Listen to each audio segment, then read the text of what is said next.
ওয়াস সামাই যাতিল বুরুজ, বুরুজওয়ালা আকাশের শপথ, ওয়াল ইয়াউমিল মাউত। দ্বিতীয়তে আল্লাহ পাক রব্বুল আলামিন বলেন ওয়াল ইয়াউমিল মাউত আই ইয়াউমুল কিয়ামা, প্রতিশ্রুত দিনের শপথ তথা কিয়ামতের দিনের শপথ। কিয়ামতের দিন এইটা কেমন হবে, কিয়ামতের দিন কত বছর হবে, শুধু তাই নয়, ইসরাফিল আলাইহিস সালাম যখন সিংহায় ফুৎকার দিবেন দুনিয়াটা ধ্বংস করার জন্য, মুফাসসিরিনে কেরাম বলেন প্রথম ফুৎকারের সময় হবে একটানা 6 মাস। তাফসিরুল কোরআন মাহফিল, দামি মাহফিল, এর চাইতে দামি পৃথিবীর জগতে আর কিচ্ছু নাই।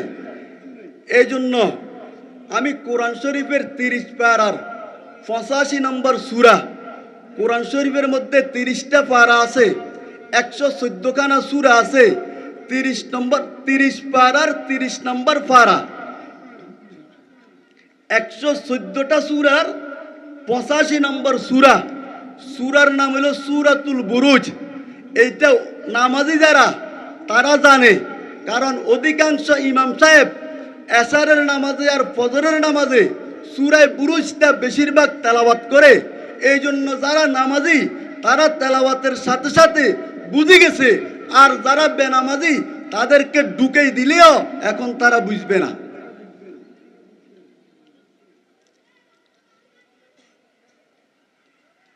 এই সূরায়ে বুরুজ নামকরণ করার কারণ হইল, এই সূরাতুল বুরুজের মধ্যে বুরুজ নামের একটা শব্দ আছে, গুরুত্বপূর্ণ শব্দ, অর্থবহুল শব্দ। এই শব্দটা এই সূরার ভিতরে সবচাইতে গুরুত্ব হওয়ার কারণে এই শব্দের উপরে সূরার নামকরণ করা হয়েছে সূরাতুল বুরুজ। যেরকম গুণবতী কয় দেন হাজী সলিমুল্লাহ সাহেবের বাড়ি, কি বাড়ি কইলাম ভাই? সবাই বলেন। এখানে কথা কইলে লাভ না ক্ষতি? সবাই কন। তো যদি লাভ হয় কথা বলতে কষ্ট হয় কা? গুণবতীর আশেপাশে কোনো মুফতি সাহেব কোনো ফতুয়া দিয়ে দিছেনি এই কনোয়ানে মাহফিলে গেলে তোরা কথা কইছে, কথা কইলে কবিরা গুণ হইব, এরকম কোনো ফতুয়া কোনো মুফতি মুহাদ্দিস কই দিছেনি? তো না কইলে কি কারণে বসি থাকি? এমনি তো মানুষ কম, আরো যদি বেগুন বোবা বনি থাকি তো যে কথা কইছে হে কি বোবার সামনে নি কথা কর? এইরকম বাড়ি আছে না হাজী সলিমুল্লাহ সাহেবের বাড়ি, ওই বাড়িতে প্রায় 15টা ফ্যামিলি সদস্য বসবাস করে। ওই 15টার মধ্যে 14টা ফ্যামিলির কথা না বলি, সবাই এক বাক্যে বলে হাজী সলিমুল্লাহ সাহেবের বাড়ি। কেন বলে এইটা? এই জন্য বলে ওই 14 ফ্যামিলির মধ্যে যারা আছে তাদের থেকে হাজী সলিমুল্লাহ সাহেব জ্ঞানে গুণে টাকা পয়সায় মানিজ্যতে এলেমে কালামে দামি লোক, সবাই চিনে। এই জন্য হাজী সলিমুল্লাহ সাহেবের বাড়ি বলে। না হয় ওই বাড়ির মধ্যে তো আরো 14টা ফ্যামিলি বসবাস করে, তাদের কথা বলে না কেন? কথাটা বুঝছেন নি? এই জন্য আল্লাহ পাক রব্বুল আলামিন বলেন আমি প্রত্যেকটা সূরার নামকরণ করার মধ্যে একটা হিকমত রাখি। তেমনি ভাবে সূরায়ে বুরুজের মধ্যে আমি বুরুজ নামটা নির্ধারণ করেছি। এই জন্য করেছি এই সূরার মধ্যে একটা শব্দ আছে, এই শব্দটা হইল বুরুজ। এই বুরুজ শব্দটা দামি হওয়ার কারণে আমি এই সূরার নামটা দিলাম সূরায়ে বুরুজ। এই সূরায়ে বুরুজের নামকরণ করার কারণটা কইলাম, লম্বা কথা আর বললাম না, সময় সংক্ষেপ। সূরায়ে বুরুজের মধ্যে আল্লাহ পাক রব্বুল আলামিন প্রথমে বড় বড় 4টা জিনিসের শপথ পাঠ করেছেন। আল্লাহ পাকের একটা আদতে জাতি ছিল, আল্লাহ পাক একটা অভ্যস্ত ছিলেন, যখন কোনো গুরুত্বপূর্ণ পয়েন্ট, গুরুত্বপূর্ণ কথা, গুরুত্বপূর্ণ কর্মের আদেশ দিতে যান, তখন আল্লাহ পাক রব্বুল আলামিনের আদতে দস্তুর ওই বড় বড় কিছু শপথ বাক্য পাঠ করি, তারপরে ওই জিনিসটা বান্দার কলবের মধ্যে ডালেন।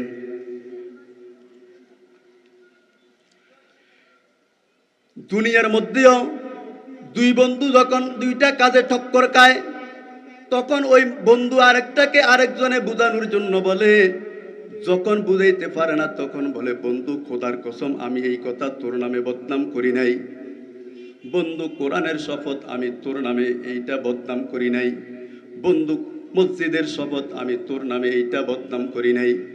বিশেষ করে মহিলাদের মধ্যে তো কসম ছাড়া আর কোনো কিছুই পাওয়া যায় না। মুহূর্তের মধ্যে বলে, জাল রে, আমার ছেলেটার হাতে বলি, মাথায় হাত দিয়া বলি, আমি তোর নামে এই বদনাম করি নাই।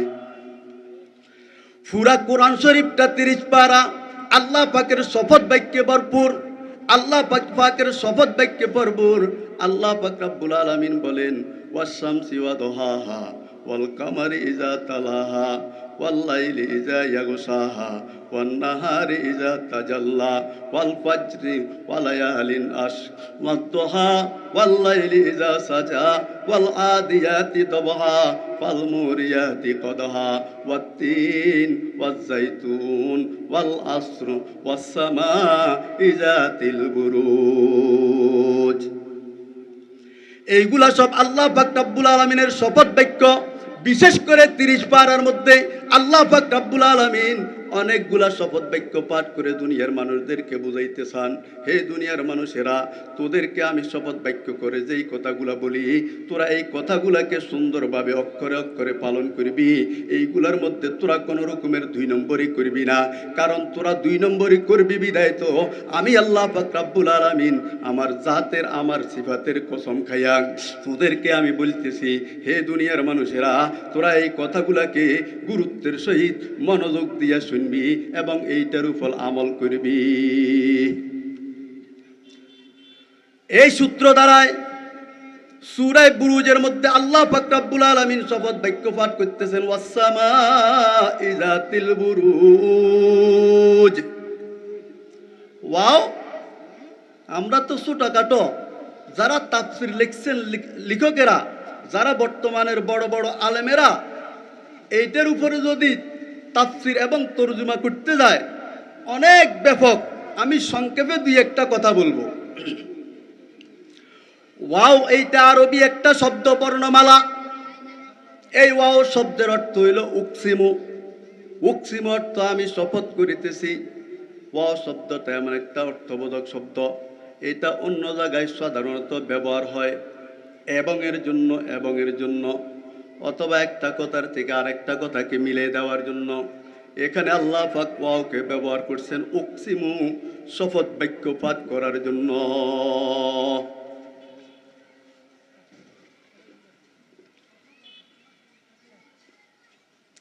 এরকম শব্দ আর কোথাও পাইবেন না, এরকম ভাষাও আর কোথাও পাইবেন না। আল্লাহ পাক রব্বুল আলামিন দুনিয়ার জগতে 61 তথা 61 প্রকারের ভাষা, ল্যাঙ্গুয়েজ স্থাপন করেছেন। তার মধ্যে 1 প্রকারের ভাষা হইল অটো, আর বাকি 60 প্রকারের ভাষা হইল মিনুয়েল। এই 60 প্রকারের মধ্যে আরো অগণিত ভাষা আছে। যেরকম বাংলা ভাষার মধ্যে আপনি 32 জাতের ভাষা পাইবেন, উর্দু ভাষার মধ্যে 32 জাতের ভাষা পাইবেন, এরকম আরবি ভাষার মধ্যেও 32 জাতের ভাষা পাইবেন। সবগুলা মিলাইলে 60 প্রকারের ভাষা হবে। আর মাত্র 1 নাম্বার অলরাউন্ডার একমাত্র অটো ভাষা, সেইটা হইল 1 নাম্বার ভাষা আরবি ভাষা, ইন্টারন্যাশনাল ভাষা। বাকি যদিও আমরা বলি ইংরেজি ভাষা ইন্টারন্যাশনাল ভাষা, এটা দুনিয়ার জন্য ইন্টারন্যাশনাল। চোখ বন্ধ হওয়ার সাথে সাথে এইটার 2টা পয়সারও দাম থাকবে না। আর আরবি ভাষাটা যেমনিভাবে দুনিয়াতে আছে তেমনিভাবে কবর জগতে থাকবে, হাসর জগতে থাকবে, বেহেশতে থাকবে, আখেরাতেও থাকবে। এই জন্য অলরাউন্ডার ভাষা, 5 রাউন্ডার ভাষা, অটো ভাষা, এইটা হইল আরবি ভাষা। আরবি ভাষা আমরা যে মোবাইল কিনি না, মোবাইলের মধ্যে মোবাইল বিক্রেতা কয়েক রকমের ভাষা সাপোর্ট করে রাখেন। এটার মধ্যে ইংলিশ ভাষাটা হইল অটো। আপনি সেট করেন আর না করেন, অটোমেটিক আপনার সেটে ইংলিশটা বাজে উঠব। আর বাকি বাংলা ভাষাও আছে, উর্দু ভাষাও আছে, হিন্দি ভাষাও আছে। এইগুলা কিন্তু অটোবাজি উঠবে না, আপনি সেটিং করতে হবে। আল্লাহ পাক রব্বুল আলামিন বলেন, আমি যে তোদেরকে ভাষার জগতে পাঠাইলাম, তোদের জিহ্বার মধ্যে আমি 61 প্রকারের ল্যাঙ্গুয়েজ অর্থাৎ 61 প্রকারের ভাষা দিলাম। এখানে একটা ভাষা হইল অটো, আর বাকি 60 প্রকারের ভাষা হইল ম্যানুয়াল। এই জন্য তুই যখন বাংলাভাষী মায়ের কোলে জন্মগ্রহণ করস, তোর জিহ্বার মধ্যে বাংলা ভাষাটা ফুটে উঠে। আর তুই যখন উর্দু ভাষাভাষীর মায়ের কোলে জন্মগ্রহণ করস, তোর ভাষাটা উর্দু ভাষা ফুটে উঠে। যখন তুই আরবি মায়ের কোলে জন্মগ্রহণ করস, তখন তোর ভাষাটা আরবি ফুটে উঠে। যখন তুই ইংরাজি মায়ের ঘরে জন্মগ্রহণ করস, তখন তোর ভাষাটা ইংরাজিতে ফুটে উঠে। আর যখন তোর একটা ভাষা ফুটে উঠে, এগুলো হইল সবগুলা ম্যানুয়াল ভাষা, এগুলা স্থাপন করার কারণে ভাষা উঠতে আসে। বান্দা, যখন তুই কবর জগতে যাবি, যখন তোর মৃত্যুবরণ হবে, তুই উর্দু ভাষার মালিক হ, আর বাংলা ভাষার মালিক হ, আর ইংরাজি ভাষার মালিক হ, ফার্সি ভাষার মালিক হ, আর তুই আরবি ভাষার মালিক হ। ইংরাজি এবং যত রকমের ভাষা নিয়ে তুমি চর্চা করো না কেন, কবর জগতে যাওয়ার সাথে সাথে অটোমেটিক তোমার ভাষাটা আরবি হয়ে যাবে, সেখানে আর কোনো ভাষা চলবে না। এই জন্যই তো আরবি ভাষাকে মহব্বত করতে হবে। বাকি যত ভাষা আছে প্রয়োজন অনুসারে শিখতে পারিবা বান্দা, কিন্তু আরবি ভাষাটাকে মহব্বত করিবা। কারণ আরবি ভাষাটা মহব্বত করার জন্য তো আমাদেরকে স্বয়ং দো জাহানের সম্রাট জনাবে মুহাম্মদুর রাসূলুল্লাহ সাল্লাল্লাহু আলাইহি ওয়াসাল্লাম শিক্ষা দিয়েছেন। হে আমার উম্মতেরা, দুনিয়ার মধ্যে যতগুলা ভাষা আছে সবগুলা ভাষা তোমার প্রয়োজন মতে শিখে নিবা, তবে মহব্বতের সহিত প্রয়োজন মনে করি তুমি আরবি ভাষাটাকে একটু শিখে রাখবা। কেন শিখে রাখবা? আল্লাহর হাবিব তার বিস্তারিত বর্ণনা হাদিসে পাকের মধ্যে বলে দিয়েছেন। ক্বালা রাসূলুল্লাহি সাল্লাল্লাহু আলাইহি ওয়াসাল্লাম, আহিব্বুল আরাবা লিসালাস, আহিব্বুল আরাবা লিসালাস। হে দুনিয়ার আমার উম্মতেরা, তোমরা তিন কারণে আরবি ভাষাকে মহব্বত করিবা। তোমরা তিন কারণে আরবি ভাষাকে মহব্বত করিবা। এক নম্বর হইল লিআন্নী আরাবিয়্যুন, আমি নবী হইলাম তোমার জীবনের সর্বশ্রেষ্ঠ একজন নবী, সরদার, বন্ধু। আমার ভাষাটা হইল আরবি, সুতরাং তুমি যদি আমি নবীকে মহব্বত করো, তাহলে তুমি আরবি ভাষাটাকে মহব্বত করো। দ্বিতীয় নম্বর ওয়াল কোরআন আরাবিয়্যুন, আল্লাহর হাবিব বলেন, ও দুনিয়ার মানুষেরা, তোমার জীবন ব্যবস্থা তোমার কবর জগতের বন্ধু, হাসর জগতের বন্ধু, তোমার দুনিয়ার জগতের সর্বশ্রেষ্ঠ কোরআনে পাক। এই কোরআনে পাকের ভাষা হইল আরবি ভাষা। সুতরাং যদি মহব্বত করতে হয়, আরবি ভাষাকে মহব্বত করো, আর অন্য কোনো ভাষাকে মহব্বত করিও না। তৃতীয় নম্বরে ওয়ালিসানুল আহলিল জান্নাতি আরাবিয়্যুন, আল্লাহর হাবিব বলেন আখিরাতবাসীর ভাষা হইল আরবি। সুতরাং তোমরা মৃত্যুর পরে তো কবর জগতে ইচ্ছাই হোক অনিচ্ছাই হোক ঢুকতেই হবে। সুতরাং মহব্বত যদি করতে হয় আরবি ভাষাকে মহব্বত করো। ও দুনিয়ার মানুষেরা, এই জন্য আল্লাহর হাবিব বলেছেন আহিব্বুল আরাবা লিসালাস, হে আমার উম্মতেরা, আরবি ভাষাকে মহব্বত করো তিনটা কারণে। এক কারণ হইল আমি নবী আরবি, আমার তোমাদের কোরআনের ভাষা আরবি এবং আখিরাতের ভাষা আরবি। সুতরাং এই তিন প্রকারের ভাষা আরবি হওয়ার কারণে তোমার জীবন যদি কদম লাগতে হয়, এই তিনটেই তোমার প্রয়োজন হবে। কারণ তুমি দুনিয়ার জগতে ন্যূনতম সময়ের মালিক, অপরন্ত হায়াত তোমাকে বেহেশতে এবং আখিরাতে কাটাইতে হবে। সেখানে তোমার আরবি ভাষাটা চলবে, আর বাকি কোনো ভাষা চলবে না। সুতরাং শিখতে যদি হয় মায়ের কোলে আরবি ভাষা শিখো, শিখতে যদি প্রয়োজন মনে করো সর্বপ্রথম আরবি ভাষাকে শিখো। মহাব্বত যদি করতে হয় আরবি ভাষাকে মহাব্বত করো, আর বাকি যত ভাষা আছে প্রয়োজন অনুসারে শিখো। এত সুন্দর, এত দামি, এত আন্ডারফুল, এত বিউটিফুল দুনিয়ার জগতে আখেরাতে আর কোনো ভাষা নাই, একমাত্র আরবি ভাষাই হলো সেরা ভাষা। আজকে যে আলোচনা হইতেছে আরবি ভাষার কিতাবের আলোচনা হইতেছে না, না ইংরেজি ভাষার উপরে চলে? আপনাদেরকে ইংরেজি কোনো বই পুস্তক পড়ি বাংলাতে তর্জমা করে করে শুনে দিতেছে, না কোরআন শরীফের তেলাওয়াত করি কোরআন শরীফের উপর কথাবার্তা বলতেছে? তাহলে কোরআন শরীফ জীবনে দরকার আছে কিনা নাই? কোরআন শরীফ শিখবেন তো সবাই। যার অন্তরে কোরআন নাই তার মতো হতভাগা আসমানের নিচে আর কেউ নাই। মুসলমান তো সব কোরআনওয়ালা, সব কোরআনওয়ালা। আর কোরআনওয়ালা যারা, তারাই তো হইলেন একমাত্র দামি লোক।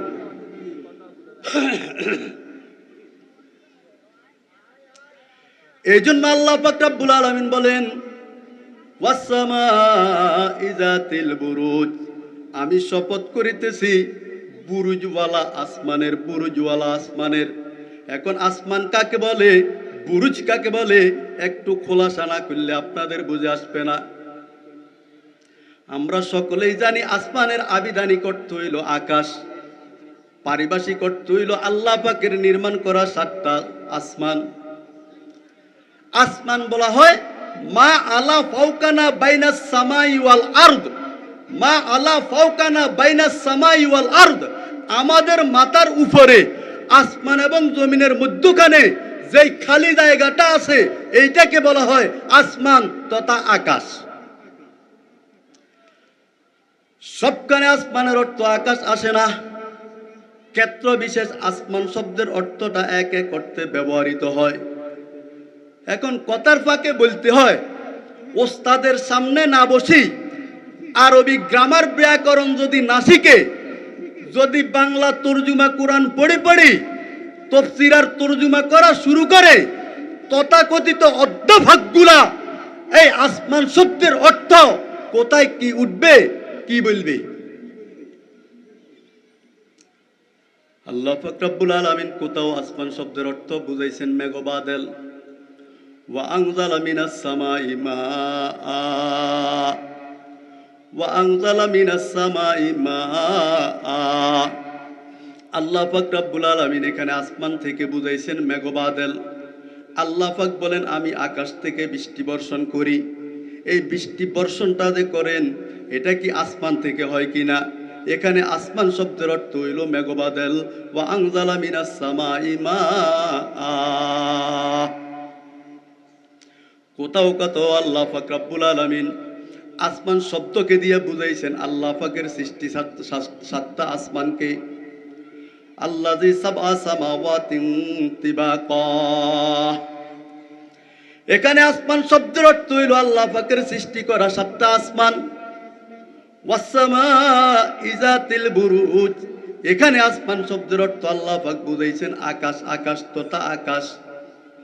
এই জন্য আল্লাহ পাক রব্বুল আলামিন বলেন বুরুজওয়ালা আকাশের শপথ, আমি শপথ করিতেছি। ওয়াসসামাই যাতিল বুরুজ, বুরুজওয়ালা আকাশের শপথ করিতেছি।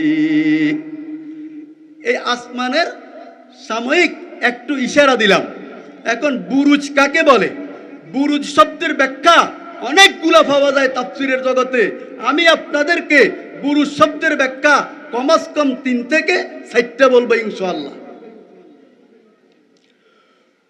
বুরুজ শব্দের একটা অর্থ হইল কতগুলা কক্ষ, কতগুলা কক্ষ, কতগুলা কামরা, কতগুলা কামরা।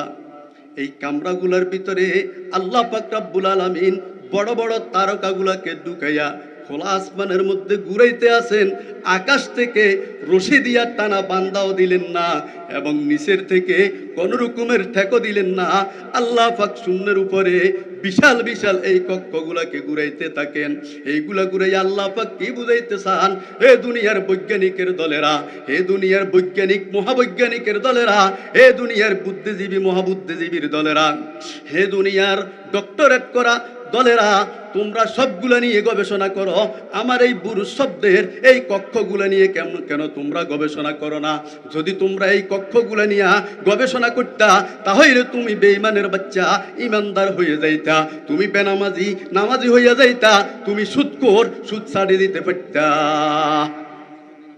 একটা হইল বুরুজ শব্দের অর্থ কতগুলা কামরা, আরেকটা অর্থ হইল বুরুজ শব্দের মাটির মধ্যে খনন করা কতগুলা গর্ত, মাটির মধ্যে খনন করা কতগুলা গর্ত।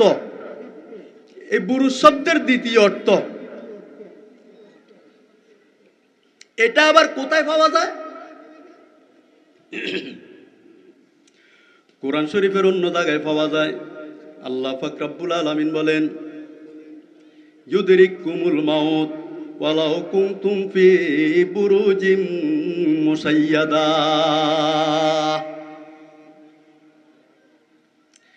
হে দুনিয়ার মানুষেরা, তোমরা যদি মৃত্যু নামক মালাকুল মউত থেকে বাঁচার জন্য মাটির মধ্যে শক্ত মজবুত গর্ত খনন করে লুকিয়ে থাকো, তারপরেও আমার মালাকুল মউত নামক আজরাইল তোমার পিছনে পিছনে সেখানে গিয়া হইলেও তোমার মৃত্যু কব্জ করতে পারিবে। এটার থেকে আল্লাহ পাক বুঝাইতে চান, হে দুনিয়ার জ্ঞানী গুণীর দলেরা, হে দুনিয়ার মন্ত্রী এমপিরা, হে দুনিয়ার প্রতাপশালীরা, হে দুনিয়ার অহংকার করনেওয়ালারা, হে দুনিয়ার ধনাঢ্য ব্যক্তিরা, মৃত্যুর থেকে বাঁচতে পারবা না। মৃত্যুর থেকে বাঁচার মতো তোমার কোনো শক্তি নাই। আমার মালাকুল মউত তোমার পিছনে লাগাইয়া আছে। তুমি যদি মাটির মধ্যে শক্ত মজবুত ব্যাংকার করিয়া যদি ঢুকে যাও, যেখানে তোমার মৃত্যু নামের কোনো কিছু ঢুকতে পারবে না। তুমি মনে করো মূলের মধ্যে আসো, আমার মৃত্যু নামের ফেরেশতা তোমার সেখানেও ঢুকতে পারবে। এই জন্য আল্লাহ পাক রব্বুল আলামিন বলেন, ইউদরিকুমুল মাউত ওয়ালাউ কুনতুম ফি বুরুজিম মুসাইয়াদা। তাহলে বুরুজ শব্দের অর্থ এখানে করলাম কি, মাটির মধ্যে খনন করা গর্ত।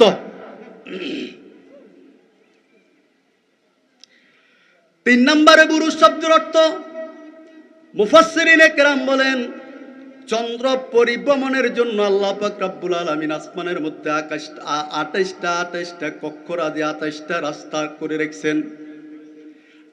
এই চন্দ্র 28টা পরিভ্রমণের রাস্তা, চন্দ্রের 28টা পরিভ্রমণের রাস্তা, এইগুলার নাম হইল বুরুজ।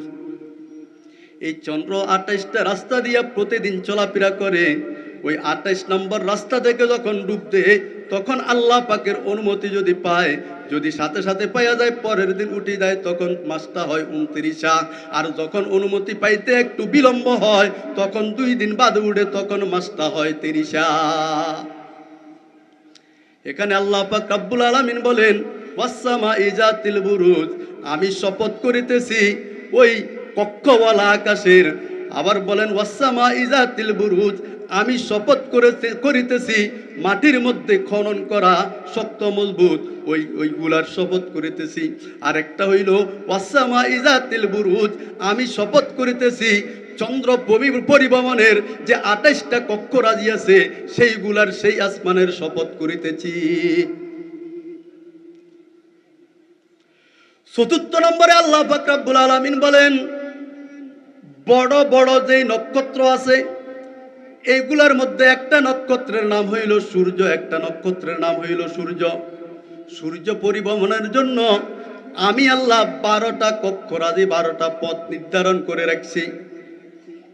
এই 12টা রাস্তা দিয়া সূর্য আসা যাওয়া করে, ডাবল আসা যাওয়া করে, তারপরে আবার অর্ধেক আসা যাওয়া করে, অর্থাৎ 12 দুগুণা 24 আর 6 দুগুণা 28। এইভাবের মধ্যে আসা যাওয়া করে। সূর্যের জন্য পরিভ্রমণের জন্য আমি আল্লাহ যেই 12টা কক্ষরাজি অর্থাৎ রাস্তার ব্যবস্থা করেছি, এই 12টা রাস্তার নাম হইল বুরুজ। তখন হবে ওয়াসসামাই যাতিল বুরুজ, আমি ওই আকাশের শপথ করিতেছি যেই আকাশটা ওই সূর্য পরিভ্রমণের 12টা রাস্তা নির্মিত। এই 12টা রাস্তা আমরা যে বলি গণকের গোষ্ঠী 12 রাশি, এই 12টা রাস্তার নাম হইল 12 রাশি। 12টা রাস্তা, এই 12 রাশি দিয়া গণকের বাচ্চারা গণে। মানুষ যেগুলা গণকের কাছে যায়, এগুলা পাগল না বালা? মানুষ যেগুলা গণকের কাছে যায়, এগুলা পাগল না বালা? সবাই বলেন, পাগল না বালা? আল্লাহর হাবিব জনাবে মুহাম্মদুর রাসূলুল্লাহ সাল্লাল্লাহু আলাইহি ওয়াসাল্লাম বলেন, আমার সাহাবীরা, আমার উম্মতের মধ্যে 70,000 মানুষ হবে, যাদের কিয়ামতের ময়দানে কোনো হিসাব কিতাব হবে না, যাদের আমলগুলা নেকি এবং বদির পাল্লায় উঠানো হবে না, যাদের থেকে কোনো হিসাব কিতাব নেওয়া হবে না, যাদেরকে আল্লাহ পাক স্পেশালিস্ট অর্থাৎ সাবিকিন আউয়াল, আস-সাবিকুন উলাইকাল মুকাররাবুন ফি জান্নাতিন নাঈম। তাদেরকে সাবিকিন আউয়াল বলা হয়, যাদের কোনো হিসাব কিতাব হবে না, যাদের কোনো আমল মিজানের পাল্লায় উঠানো হবে না, তাদেরকে বিনা হিসেবে আল্লাহ পাক জান্নাত দিয়ে দিবেন। এই বাসনা যখন আল্লাহর হাবিব দোজানের সম্রাট উপস্থিত সাহাবায়ে কেরামদেরকে বললেন, তখন উকতাসা ইবনে মেহসাব রাদিয়াল্লাহু তাআলা আনহু দাঁড়াইয়া কয়, ইয়া রাসূলুল্লাহ সাল্লাল্লাহু আলাইহি ওয়াসাল্লাম, আমার জন্য একটু দোয়া করেন না, আমিও যেন এই ৭০,০০০-এর অন্তর্ভুক্ত হইয়া যাই। আল্লাহর হাবিব কয়, উকতাসা যাও, তুমিও এই ৭০,০০০-এর অন্তর্ভুক্ত হইয়া গেলা। আর একজন সাহাবী উঠি কয়, ইয়া রাসূলুল্লাহ সাল্লাল্লাহু আলাইহি ওয়াসাল্লাম, আমার জন্য একটু দোয়া করেন না, আমিও যেন এই ৭০,০০০-এর অন্তর্ভুক্ত হইয়া যাই।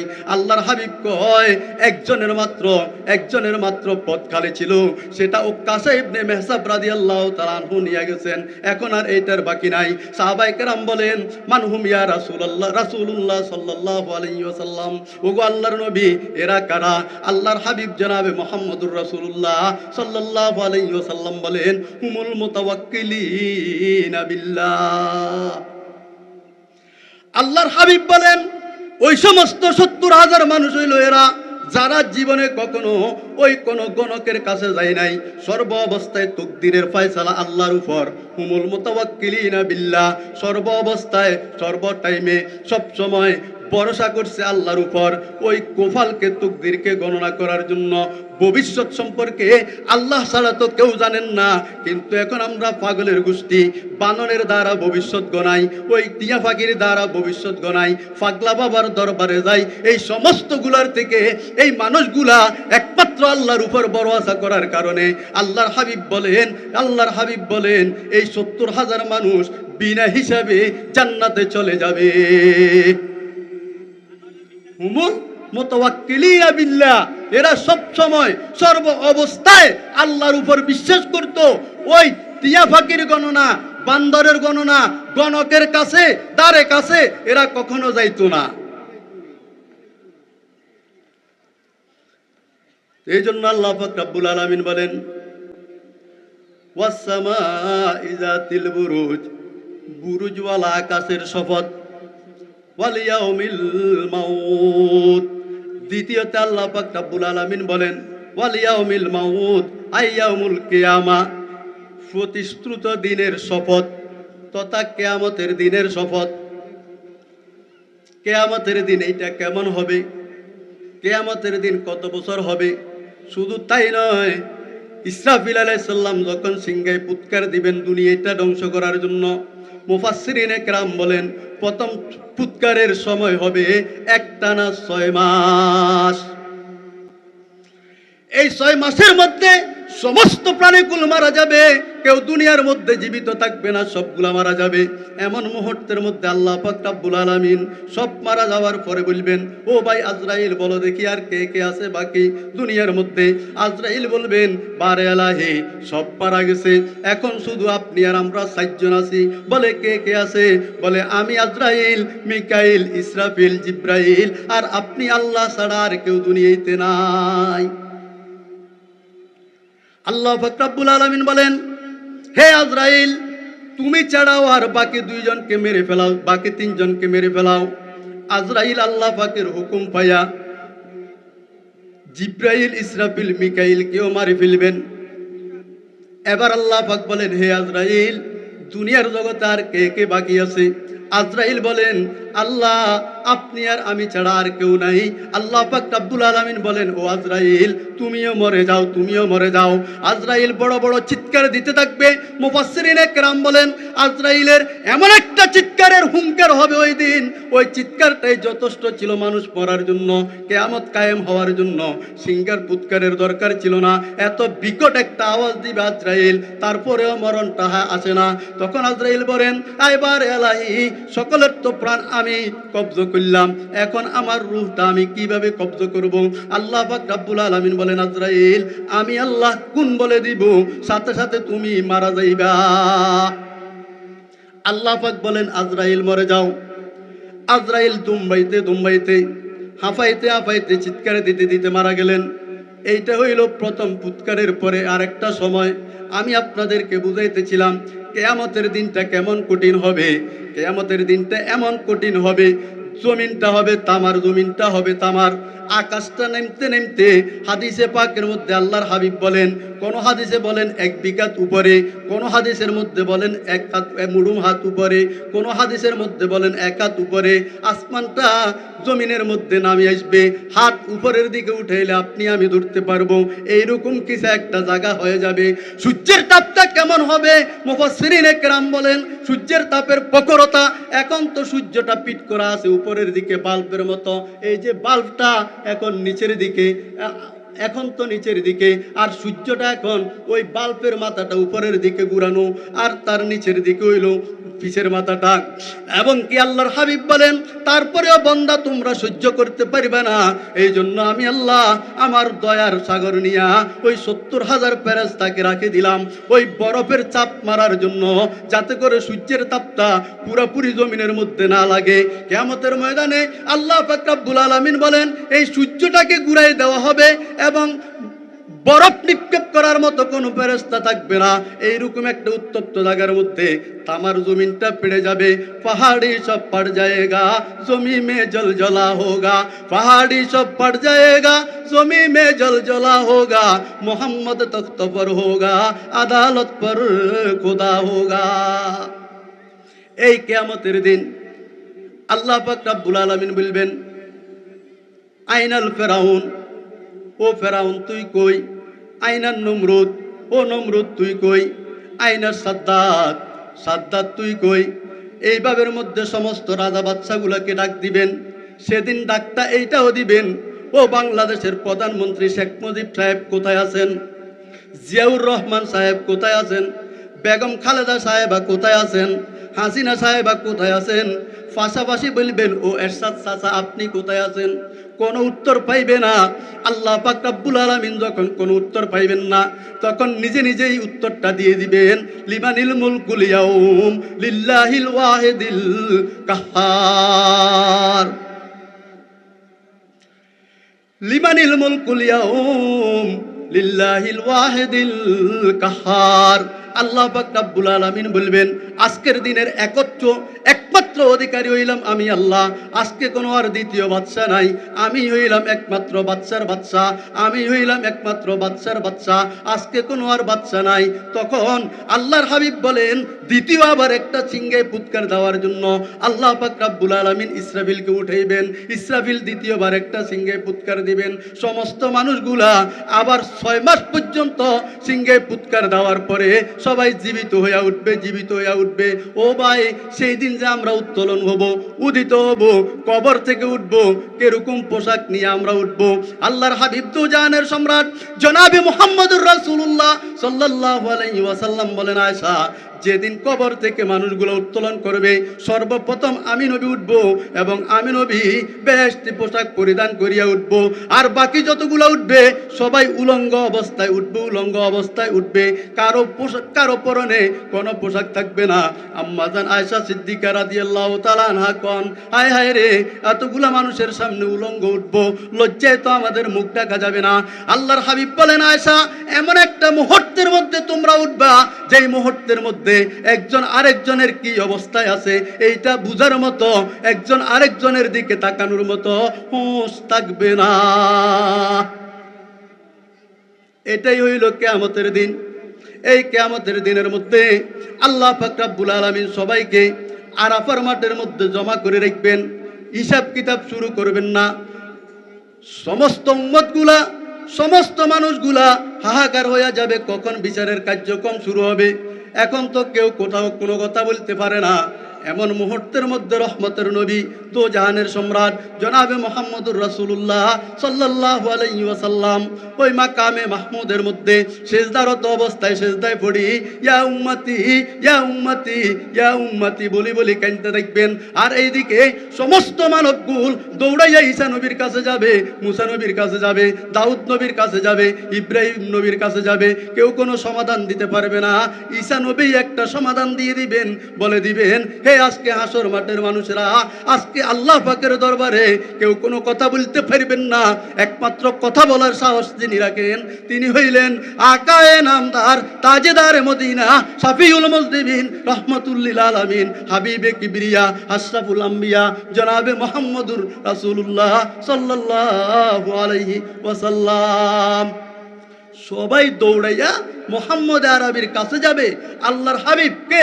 তখন আল্লাহর হাবিব আল্লাহর দরবারে আদিল করিবেন, বার এলাহি, যারা জান্নাতে হবে জান্নাতে হোক, যারা জাহান্নামী তারা জাহান্নামী হোক, তবে বিচার কার্যক্রমটা একটু শুরু করেন। আল্লাহ পাক আল্লাহর হাবিবের সুপারিশে তখন বিচার কার্যক্রম শুরু করবেন। তখন মানুষের কি অবস্থা হবে? এই জন্য আল্লাহ পাক রব্বুল আলামিন বলেন, ওয়াসসামা'i যাতিল বুরুজ ওয়াল ইয়াউমিল মাউত ওয়া শাহিদিন ওয়া মাশহুদ। এই পর্যন্ত কথা শেষ।